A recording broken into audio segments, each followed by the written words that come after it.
Doctor صاحب Donald Trump کی کچھ سمجھ نہیں آتی، کبھی وہ خود کو وینزویلا کا صدر قرار دیتے ہیں اور کبھی جو ان کے وزیر خارجہ مارکو روبیو کو وہ کیوبا کا صدر جو ہے وہ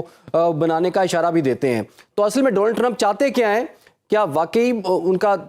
دماغی توازن ٹھیک ہے اور کتنا سیریس لینا چاہیے ان کی ان باتوں کو؟ اور آنے والے دنوں میں آپ اس سائٹ پر کیا حالات دیکھ رہی ہیں؟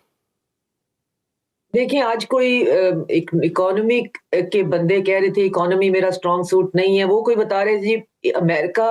پر ڈے اس کو کوئی 32 ٹریلین US ڈالر جو ہے وہ لون کے اندر جاتا ہے. تو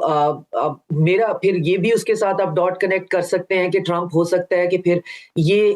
چاہ رہے ہوں کہ معیشت تو میں اپنے ملک کی نہیں ٹھیک کر سکا، عام بندے کی زندگی تو میں بہتر نہیں کر سکا اور میرا ملک جو ہے وہ قرضوں میں دھنستا جا رہا ہے، نہ میں ڈی ڈالرائزیشن کو روک پا رہا ہوں، اس کی پیرلل مارکیٹ جو ہے وہ پوری کی پوری بن رہی ہے، لوگ اس کو بائی پاس کر رہے ہیں جتنا چاہتے ہیں جی اور نہ ہی جو ہے وہ میں اپنے ملک کو جو ہے وہ کوئی سٹرونگ کنٹری بنا پایا ہوں. تو کیوں نہ لوگوں کی اٹینشن کو ڈائیورٹ کیا جائے، صحیح. کبھی ادھر جا کے تو کبھی ادھر جا کے. اور ایپسٹین فائلز جو ہیں ان کو بھی ہم نظر انداز نہیں کر سکتے، وہ بھی ایک تلوار کی طرح جو ہے وہ پوری کی پوری کانگریس پہ لٹکی